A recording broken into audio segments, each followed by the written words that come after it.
Hello viewers, कैसे हैं आप। आशा रखती हूँ सभी अच्छे ही होंगे। आज मैं आपके समक्ष पुनः उपस्थित हुई हूँ एक नया टॉपिक लेकर, और आज का हमारा टॉपिक रहेगा शब्द। दोस्तों, इससे पीछे की क्लास में हमने देखा कि शब्द का वर्गीकरण।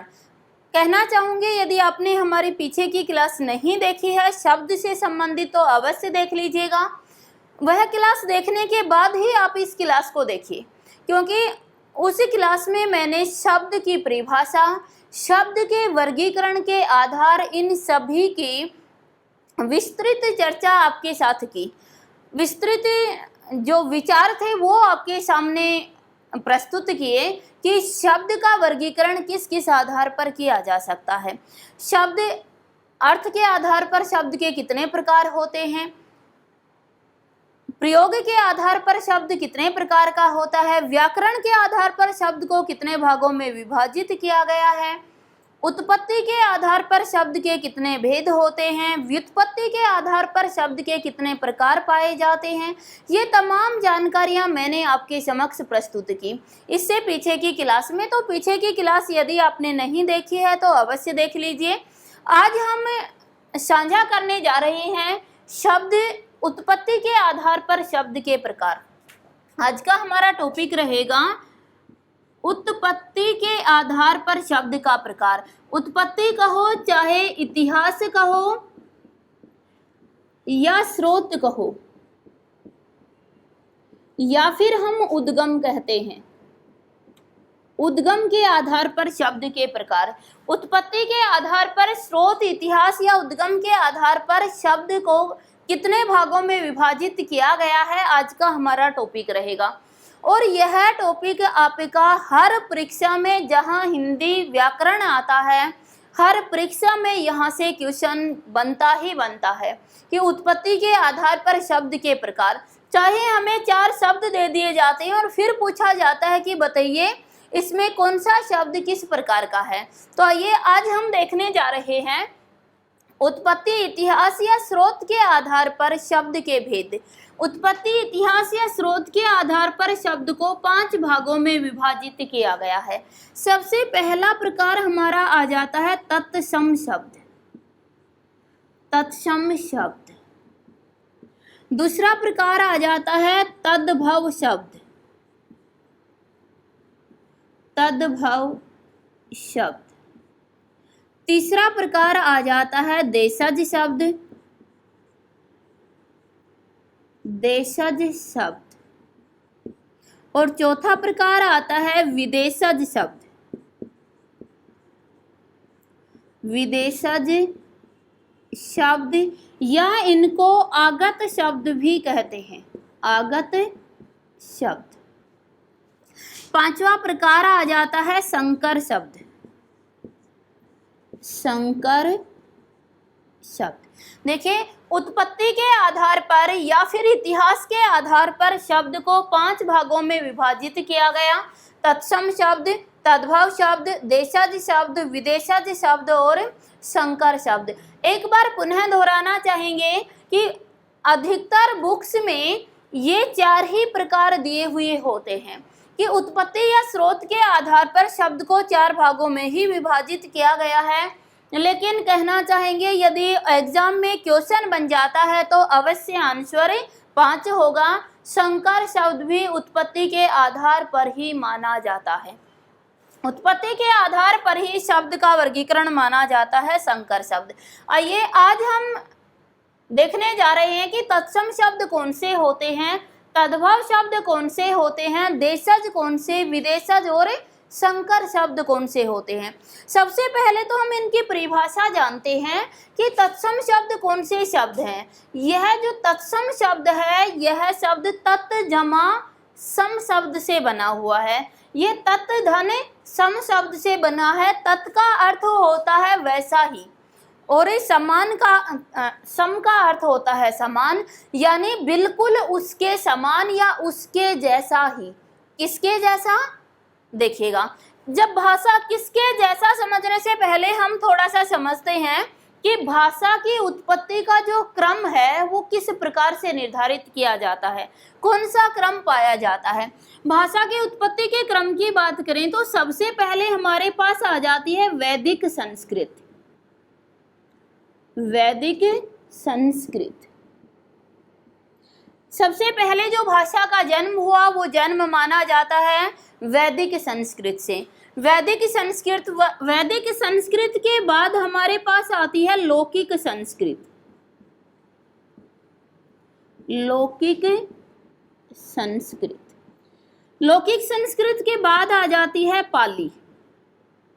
पाली भाषा का जन्म होता है। पाली के बाद प्राकृत भाषा का जन्म होता है। प्राकृत के बाद अपभ्रंश भाषा का जन्म होता है। अपभ्रंश भाषा का जन्म होता है और अपभ्रंश का ही एक भाग होता है शौरसेनी अपभ्रंश। शौरसेनी अपभ्रंश, और शौरसेनी अपभ्रंश से ही किसका जन्म होता है, हिंदी का जन्म होता है। तो ये जो भाषा का क्रम होता है इस प्रकार से पाया जाता है। सबसे पहले वैदिक संस्कृत पाई जाती है। दोस्तों ध्यान दीजिए, जो वैदिक संस्कृत थी वह केवल पंडितों की भाषा थी, वह केवल ब्राह्मणों की भाषा थी और इसका रूप बहुत ही कठिन था। आम जनता इसे बोल नहीं पाती थी, इसलिए जो संस्कृत थी ये बहुत ही कठिन संस्कृत थी और इस संस्कृत में थोड़ा सा परिवर्तन कर इसे राजभाषा बनाया गया, इसे राष्ट्र की भाषा बनाया गया, यानी क्षत्रिय भाषा बनाया गया। और जब इसका रूप परिवर्तित हुआ तो वो कहलाई लौकिक संस्कृत। लेकिन ये लौकिक संस्कृत भी आम जनता के लिए उपयुक्त नहीं थी, ये भी केवल राजघरानों तक ही सीमित रह गई थी। इसका रूप भी कठिन माना गया। इसे थोड़ा और आसान करने के लिए इसका थोड़ा और आसान रूप प्रस्तुत हुआ और वो भाषा बन गई कौन सी, पाली भाषा। पाली भाषा भी अब बनियों की भाषा बनकर रह गई, फिर भी आम जनता तक भाषा का प्रसार नहीं हो पाया। फिर इसका और आसान रूप प्रस्तुत किया गया और क्या बन गई, प्राकृत भाषा बनी। प्राकृत भाषा आप अच्छे से जानते हैं कि जो प्राकृत भाषा थी यह भाषा धर्म तक आकर इसका स्वरूप निश्चित हो गया। यह धर्मावलंबियों की भाषा बन गई कि केवल जो धर्म पर चलने वाले थे वही इस भाषा को अच्छे से समझ सकते थे।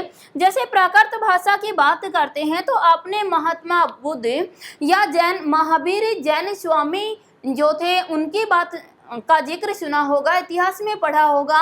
उनकी भाषा जो थी वो प्राकृत भाषा मानी गई थी। ये जो प्राकृत भाषा थी ये भी आपके धर्म के आडंबर में ही बंद कर रह गई।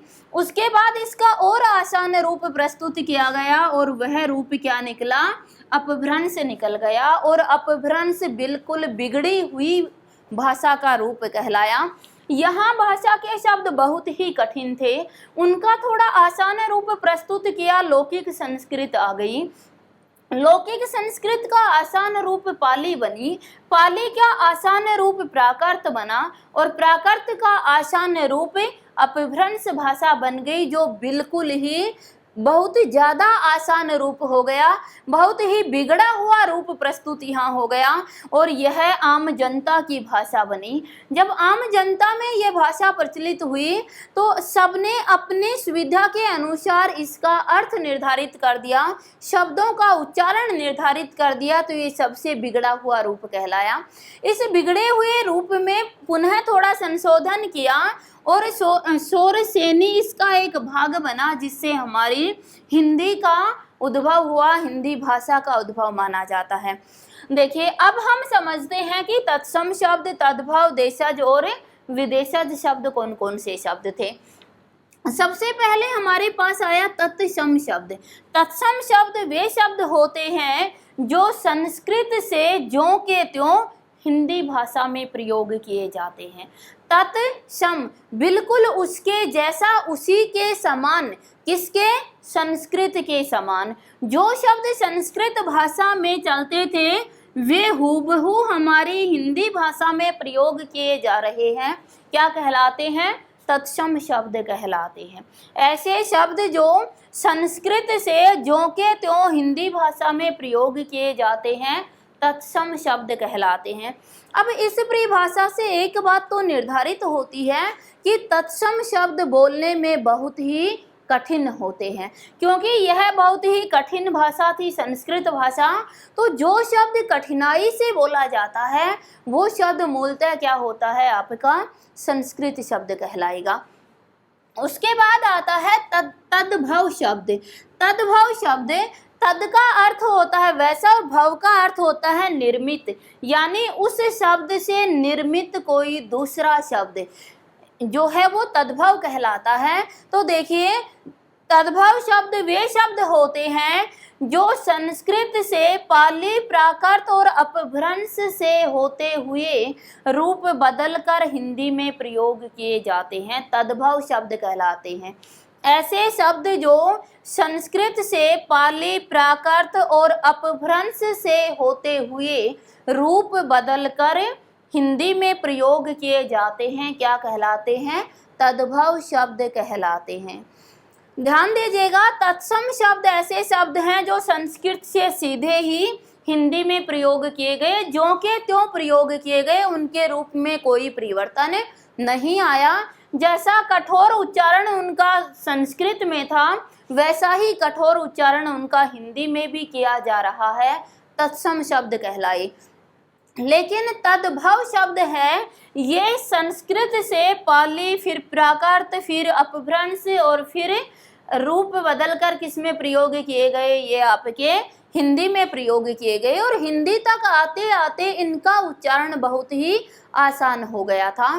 तो तद्भव शब्द ऐसे शब्द होते हैं जिनका उच्चारण आसान होता है, जिनका उच्चारण सरलता से किया जाता है, वो तद्भव शब्द कहलाए।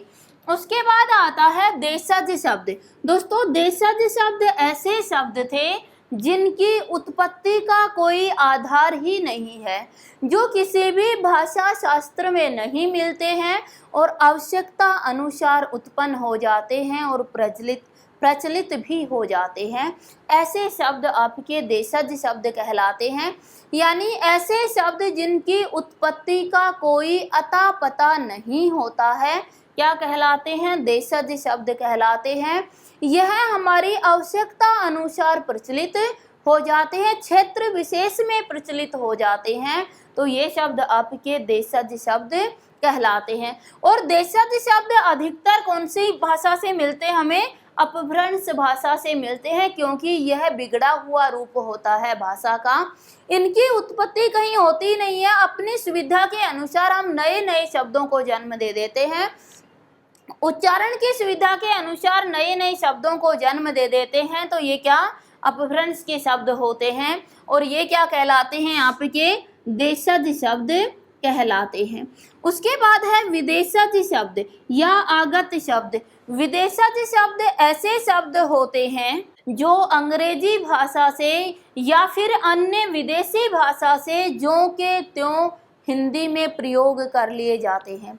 ऐसे शब्द जो विदेशी भाषाओं से ज्यों के त्यों या थोड़ा रूप परिवर्तन कर हमारी हिंदी में प्रयोग किए जाते हैं, विदेशज शब्द या आगत शब्द कहलाते हैं। आगत का अर्थ होता है विदेशों से आया हुआ, तो आगत शब्द कहलाते हैं। उसके बाद है संकर शब्द। संकर शब्द ऐसे शब्द होते हैं जो दो भाषाओं के शब्दों के योग से उत्पन्न होते हैं। ऐसे शब्द जो दो भाषाओं के शब्दों के योग से उत्पन्न होते हैं संकर शब्द कहलाते हैं। दो भाषाओं के शब्दों का मिला हुआ रूप एक शब्द बनाता है, तो वो क्या कहलाता है? संकर शब्द कहलाता है। आशा रखती हूँ परिभाषा सभी को याद हुई होगी। तत्सम शब्द ऐसे शब्द जो संस्कृत से जो के त्यों हिंदी में प्रयोग कर लिए गए। तद्भव शब्द ऐसे शब्द जो संस्कृत से, पाली, प्राकृत, अपभ्रंश से होते हुए रूप बदलकर हिंदी में प्रयोग किए गए तद्भव शब्द कहलाए। देशज शब्द ऐसे शब्द जिनकी उत्पत्ति का कोई अता पता नहीं होता है, जो हमारी सुविधा के अनुसार स्वयं ही उत्पन्न हो जाते हैं, आवश्यकता के अनुसार उत्पन्न हो जाते हैं, देशज शब्द कहलाते हैं। संकर शब्द ऐसे शब्द जो दो भाषाओं के शब्दों के योग से उत्पन्न होते हैं, संकर शब्द कहलाते हैं। ध्यान रखिएगा, संकर शब्द में अंग्रेजी और संस्कृत का होना ही अनिवार्य नहीं है, ये किसी भी दो भाषाओं के योग से बने हुए शब्द हो जाया करते हैं। आइए अब हम देखते हैं कि तत्सम शब्द किस प्रकार से याद करें। देखिए, हमारे समक्ष क्वेश्चन आता है, हमें कोई भी 4 शब्द दे दिए जाते हैं और 4 शब्द देकर पूछा जाता है कि बताइए इनमें तत्सम शब्द कौन सा होता है। एक तरीका तो इनको का आंसर निकालने का होता है कि तुम अनेक जो बुक्स हैं उसमें दिया हुआ होता है, एक तरफ तत्सम शब्द और एक तरफ तद्भव शब्द, आप उनको रट लीजिए और रटकर आंसर निकाल दीजिए। लेकिन इसमें दूसरी समस्या हमारे समक्ष आ जाती, कितने शब्दों को रटें। शब्द तो आता है, हिंदी व्याकरण में शब्दों की कमी नहीं है, कितने शब्दों को रटें कि, और ये भी कौन सी गारंटी है कि जो हमने रटे वही शब्द वहाँ देखने को भी मिल जाएंगे। तो यह जो तरीका होता है यह उपयुक्त नहीं होता कि तत्सम और तद्भव रट लो। ये कभी बाई चांस हमारा तुक्का चल जाता है, जो हमारा रटा हुआ होता है वही हमें देखने को मिल जाता है। फिर इसकी पहचान क्या होती है? दूसरा तरीका ये हो सकता है कि हम पहले किसको पढ़ें, संस्कृत को पढ़ें और फिर हिंदी को पढ़ें, ताकि हमें ये पता चल जाए कि संस्कृत में इसका प्रयोग किस प्रकार से किया जाता था और हिंदी में किस प्रकार से किया जाता है। ये भी संभव नहीं है कि हम संस्कृत भी पढ़ें और उसके लिए फिर हिंदी भी पढ़ें, तब हम एक क्वेश्चन निकाल पाएँ कि तत्सम और तद्भव में क्या अंतर होता है। तो फिर मस्तिष्क में आ रहा होगा, मैम आप ही बता दीजिएगा कि किस प्रकार से इसका विभेद किया जा सकता है कि कौन से तत्सम शब्द होते हैं और कौन से तद्भव शब्द होते हैं। देखिए, व्याकरण का कोई ऐसा नियम नहीं है कि हम आपको ये कह सकें कि ये तत्सम होते हैं और ये तद्भव, ये इसकी पहचान होती है। लेकिन हाँ, जो नियम आपके समक्ष प्रस्तुत करेंगे उनसे क्वेश्चन कभी भी आपका गलत नहीं होगा कि तत्सम कौन सा और तद्भव कौन सा। सबसे पहला नियम तो देखिए, जो लॉजिक के साथ प्रस्तुत हम कर रहे हैं कि जो संस्कृत के शब्द होते हैं उनका उच्चारण कठिन होता है और जो तद्भव शब्द होते हैं उनका उच्चारण आसान होता है। अभी अभी आपने देखा कि जो वैदिक संस्कृत और लौकिक संस्कृत थी, ये बहुत ही कठिन शब्द थे। अगर कठिन शब्दों को ज्यों का त्यों हिंदी में प्रयोग किया जा रहा है तो तत्सम कहलाए, और अगर ज्यों का त्यों प्रयोग किया गया तो हिंदी में भी इनका उच्चारण कठिन होता है। लेकिन अगर हम तद्भव की बात करते हैं तो ये तद्भव शब्द संस्कृत से पाली, प्राकृत, अपभ्रंश, शौरसेनी से रूप बदलते हुए हिंदी में आए हैं, यानी इनका कठिन से सरल रूप होता हुआ हिंदी में प्रयोग किया गया, तो हिंदी में इनका उच्चारण क्या होता है, सरल पाया जाता है। अगर ये 4 शब्द आपके पास दिए जाते हैं तो हमें बोलकर देखना है, जो सबसे कठिन बोला जाएगा वह शब्द क्या होगा, आपका तत्सम शब्द होगा। लेकिन यदि 4 शब्द देकर हमसे ये पूछ लिया जाए कि इसमें से तद्भव शब्द कौन सा होगा, तो हमें चारों शब्दों को बोलकर देखना है, जो सबसे आसान बोला जा रहा है वही क्या होगा, उसमें तद्भव शब्द होगा। पहली पहचान, कभी भी क्वेश्चन आपका गलत नहीं होगा तत्सम और तद्भव पहचानने में। आप शब्द का उच्चारण करके देखिए, जो शब्द सबसे कठिन बोला जाएगा चारों में से वो क्या कहलाएगा, तत्सम कहलाएगा। और यदि 4 विकल्प दिए गए हैं उनमें से तद्भव पूछा जाए तो जो सबसे आसान बोला जाएगा वह आपका तद्भव शब्द कहलाएगा। ये तो थी हमारी कॉमन पहचान कि हम शब्द को बोलकर देखें। कई बार इसमें भी एक और विकल्प जुड़ जाता है कि जी मैम हमें ना, हम हरियाणा के वासी हैं और हमें उच्चारण ठीक से नहीं आता है, क्योंकि हमारे यहाँ अधिकतर जो शब्द होते हैं उनका उच्चारण दंत से कर दिया जाता है, उनका उच्चारण ओष्ठ से कर दिया जाता है, तो उच्चारण का हमें पता नहीं चलता कि वो कठिन है या फिर सरल बोला जा रहा है, या कई बार हम अपने आप ही जानकर उस पर स्ट्रेस दे देते हैं, शब्द को बोलते समय उस पर दबाव दे देते हैं, तो वो हमें तो कठिन ही दिखाई देता है। चलिए, अगर ऐसी प्रॉब्लम हमारे साथ बनी हुई है तो हम कुछ नियम आपके समक्ष रखते हैं, नियमों के आधार पर पहचानते हैं कि तत्सम शब्द कौन से होते हैं। सबसे पहले हम आपके समक्ष रखने जा रहे हैं तत्सम शब्दों की पहचान। तत्सम शब्दों की पहचान देखें तो सबसे पहला नियम हमारे समक्ष आ जाता है कि यदि किसी भी शब्द में, पहला नियम बन जाता है, यदि किसी भी शब्द में चारों संयुक्त व्यंजन, ये 4 वर्ण हिंदी में संयुक्त व्यंजन के नाम से जाने जाते हैं। अगर शब्द में कहीं भी इन चार में से किसी भी एक का या 2 का या इन चारों का प्रयोग किया जा रहा है तो वह शब्द हमेशा तत्सम शब्द होगा। पुनः ध्यान दीजिएगा कि यदि शब्द में चारों व्यंजनों में से किसी का प्रयोग किया जा रहा है तो वह शब्द हमेशा कैसा होगा? तत्सम शब्द होगा।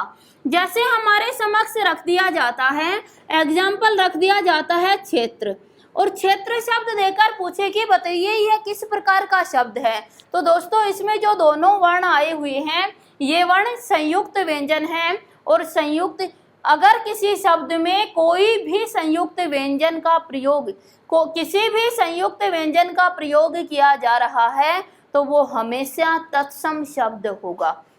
याद रखिएगा, हमेशा क्या होगा? वो तत्सम शब्द होगा। जैसे दूसरा शब्द हमारे सामने रख दिया जाता है अक्सी।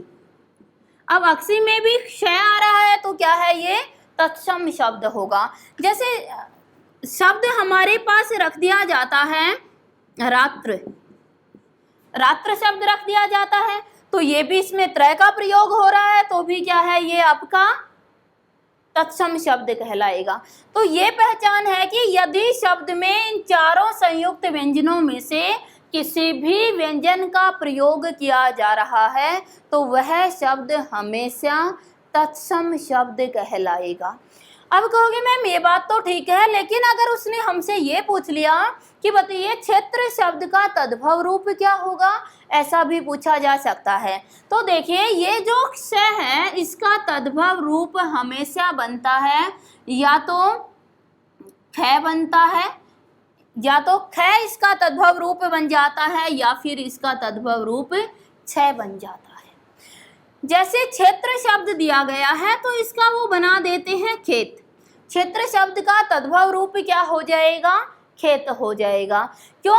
अगर हम क्षेत्र और खेत दोनों को बोलकर देखें तो क्षेत्र को बोलते समय कठिनाई का अनुभव होता है और खेत आसान बोला जाता है। तो जो कठिन बोला जा रहा है वो तत्सम और आसान बोला जा रहा है वो उसका तद्भव रूप हो जाएगा। लेकिन अर्थ दोनों का एक ही होना चाहिए। ये भी हमें ध्यान देना है कि जो शब्द इधर तत्सम है और जो तद्भव है उन दोनों का अर्थ एक ही होता है।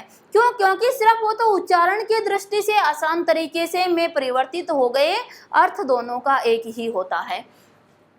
अगर हम देखें ये जो त्रय होता है, ये जो त्रय है इसका तद्भव रूप होता है तय, इसका तद्भव रूप तय होता है। जैसे हमारे सामने रात्र दिया तो इसका जो तद्भव रूप है वो क्या बना दिया जाता है?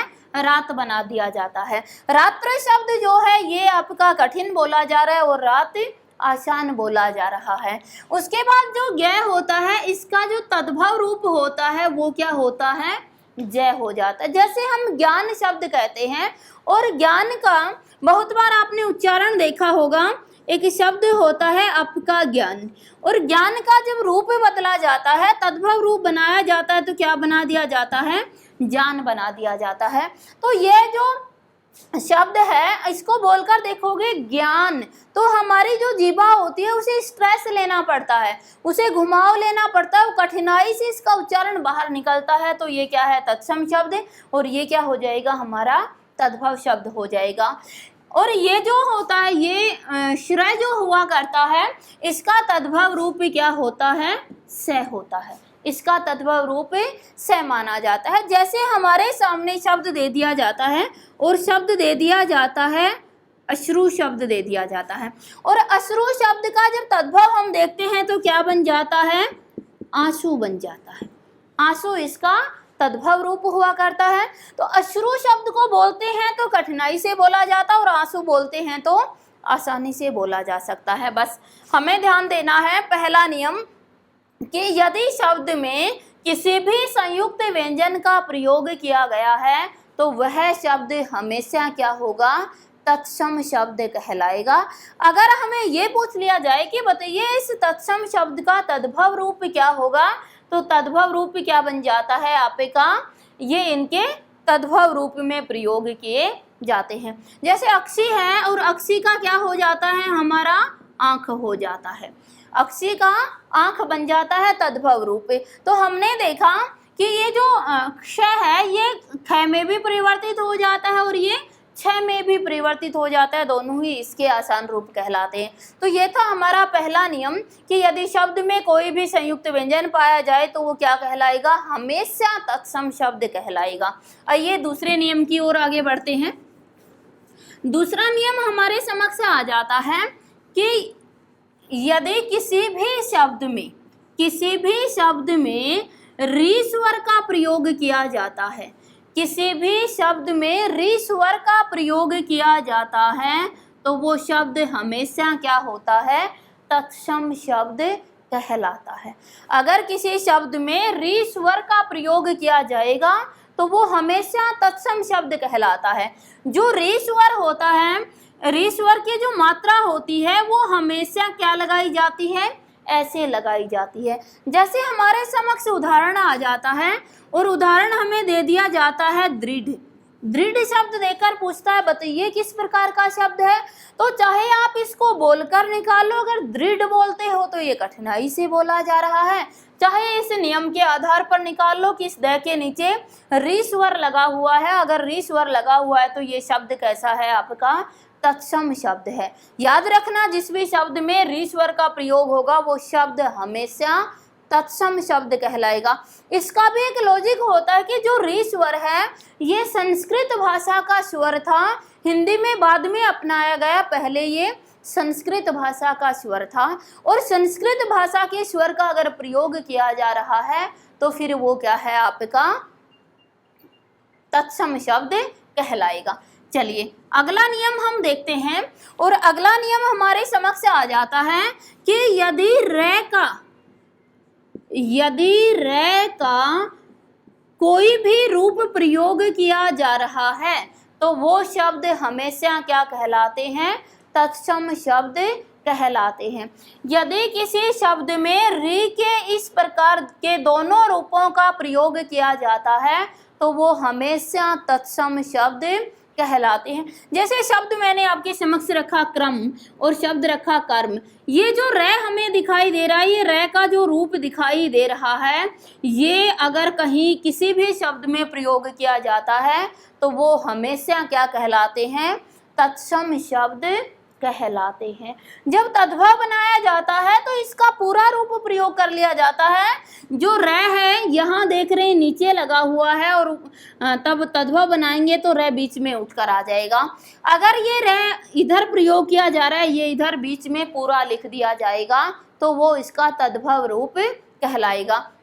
बस हमें याद रखना कि जो रे है इसकी जो दोनों रूप है, एक चरणों में गिरा हुआ रे और एक सर पर चढ़ा हुआ रे, अगर ये रूप प्रयोग किए जा रहे हैं तो भी वो शब्द हमेशा क्या होगा, तत्सम शब्द कहलाएगा।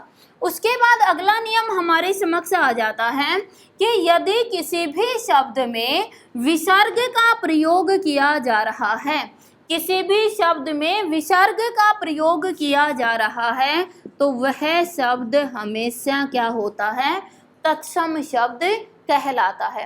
जैसे हमारे समक्ष एग्जाम्पल दे दिया जाता है, एग्जाम्पल दे दिया जाता है प्रातः काल, और प्रातः काल देकर पूछा जाता है कि बताइए यह किस प्रकार का शब्द है।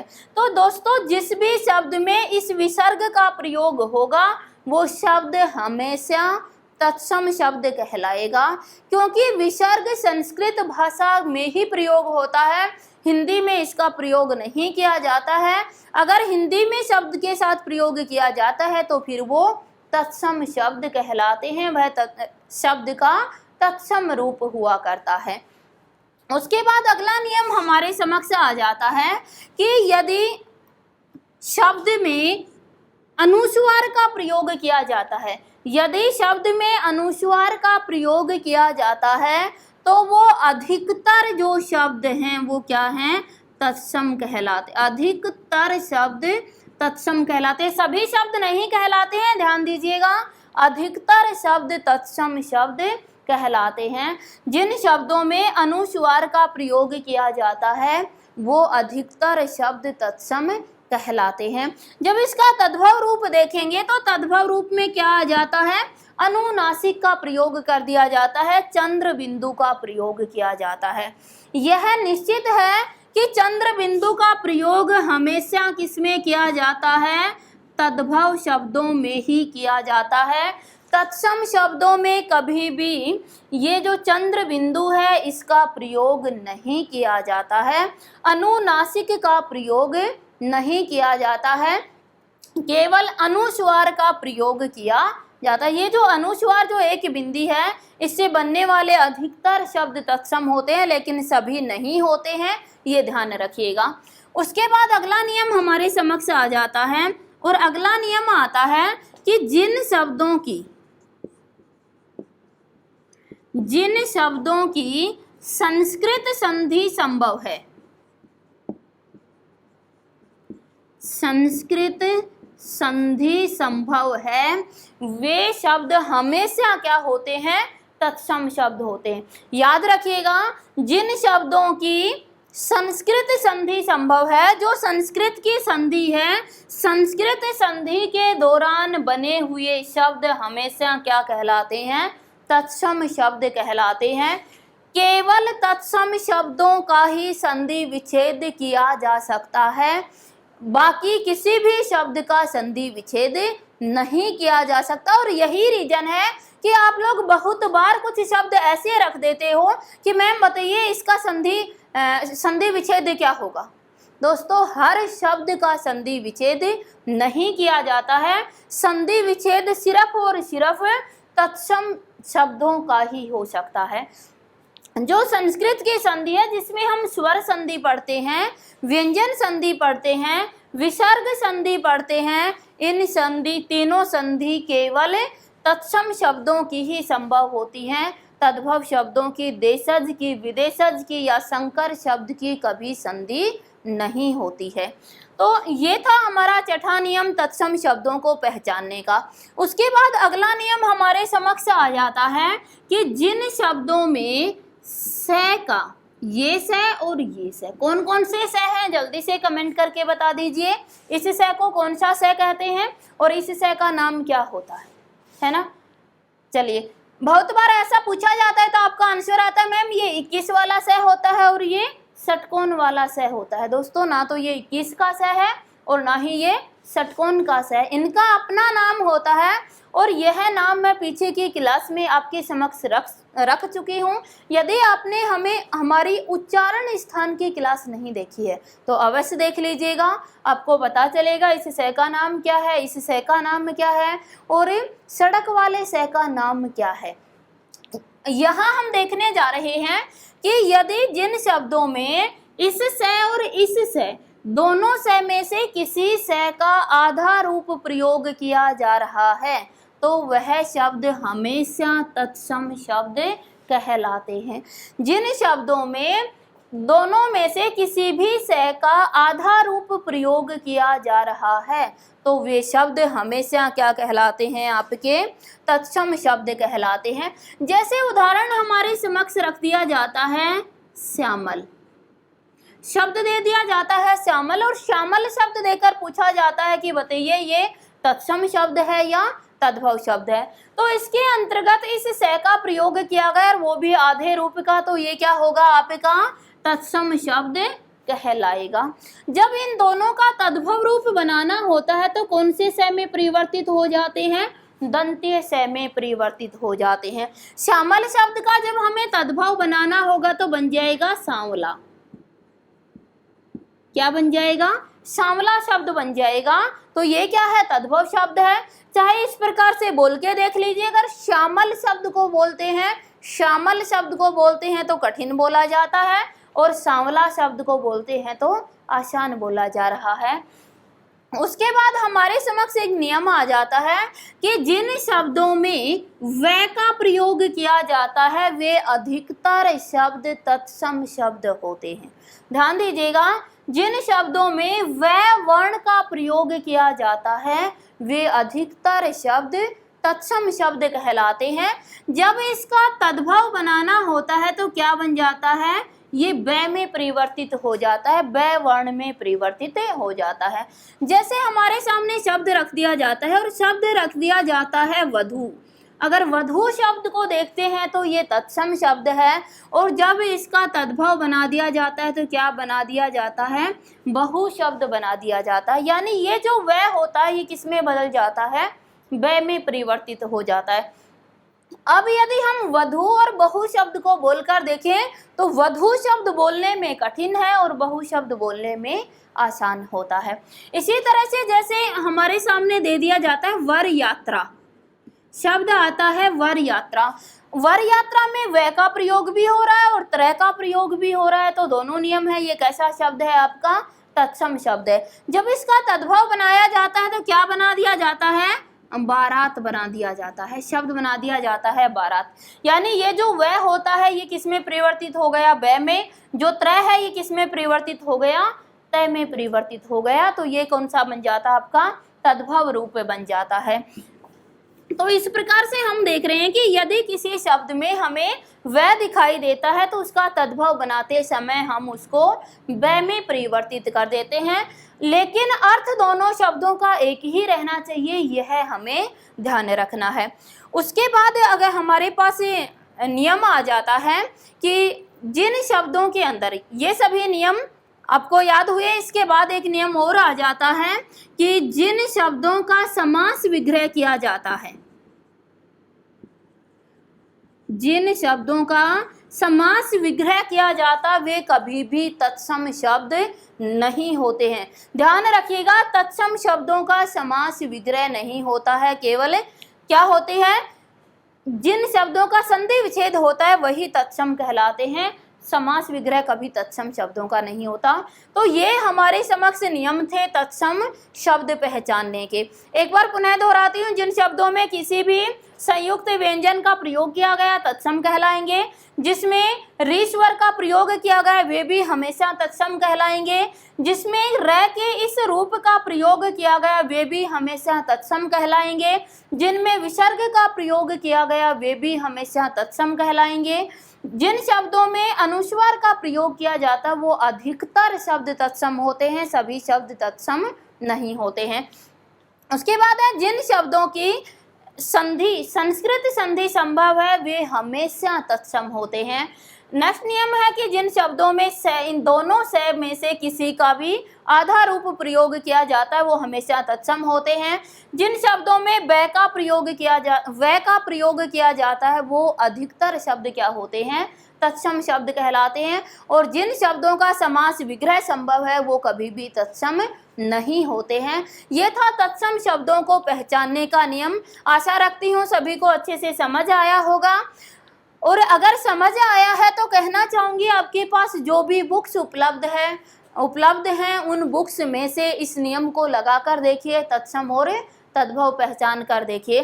फिर भी कोई शब्द नहीं समझ आता है तो आप कमेंट बॉक्स में अवश्य लिखें, आपको उसका आंसर दिया जाएगा, आपको उसका सॉल्यूशन भी दिया जाएगा। धन्यवाद।